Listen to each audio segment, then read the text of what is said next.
নাহিদ ইসলাম সহ কোটা সংস্কার আন্দোলনে ৩ সমন্বয়কে রাজধানী গণস্বাস্থ্য নগর হাসপাতাল থেকে তুলে নিয়ে গেছেন সাদা পোশাকের একদল ব্যক্তি। তারা নিজেদের আইনশৃঙ্খলা রক্ষাকারী বাহিনীর সদস্য পরিচয় দিয়েছেন বলে সেখানকার উপস্থিত এক সমন্বয়কের আত্মীয় হাসপাতালের চিকিৎসকদের জানিয়েছেন। শুক্রবার বেলা ৩:৩০টার দিকে ৩ জনকে তুলে নেওয়া হয়। অপর ২ সমন্বয়ক হলেন আসিফ মাহমুদ, আবু বাকের মজুমদার। তাদের কারা নিয়ে গেছেন বা কোথায় নিয়ে গেছেন সে বিষয়ে স্পষ্ট তথ্য জানা যায়নি। তবে সংশ্লিষ্ট চিকিৎসকরা জানিয়েছেন ওই ব্যক্তিদের কেউ কেউ গোয়েন্দা পুলিশের ডিবি, আবার কেউ পুলিশ কাউন্টার টেরোরিজম ইউনিটের সদস্য পরিচয় দিয়েছেন।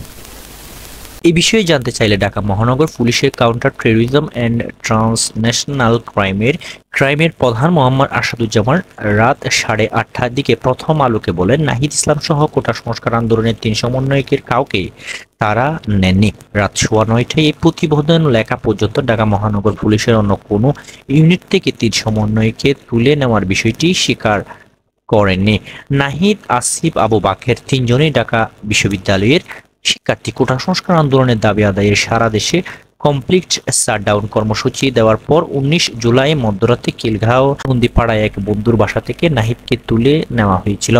একদিন পর পূর্বাঞ্চল এলাকায় তাকে ফেলে যাওয়া হয়। নাহিদের শরীরের বিভিন্ন স্থানে ক্ষতের চিহ্ন রয়েছে।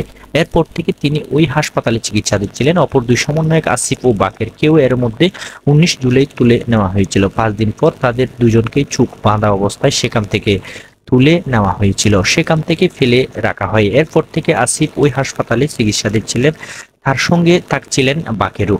৩ জনকে জোর করে তুলে নেওয়ার খবর পেয়ে বিকেল 5:30টার দিকে গণস্বাস্থ্য নগর হাসপাতালে গিয়ে জানা যায় নাহিদ হাসপাতালের ৭ম তলার ৭০৩ নম্বর কক্ষে আর আসিফ ৩য় তলার ৩১১ নম্বর কক্ষে ভর্তি ছিলেন। নাহিদের সঙ্গে তার স্ত্রী আসিফের সঙ্গে বাকের ছিলেন। এই ব্যক্তিরা প্রথমে নাহিদের কক্ষে গিয়ে তাকে নিয়ে যান। এ সময় নাহিদের স্ত্রী ঘুমিয়েছিলেন। পরে তারা ৩ তলায় আসিফের কক্ষে গিয়ে তাকেও বাকেরকে টেনে হিঁচড়ে নিয়ে যায়। এই সময় তাদের সঙ্গে হাসপাতালে এক কর্মচারীকেও তুলে নিয়ে যাওয়া হয়েছে বলে অভিযোগ করা হয়েছে।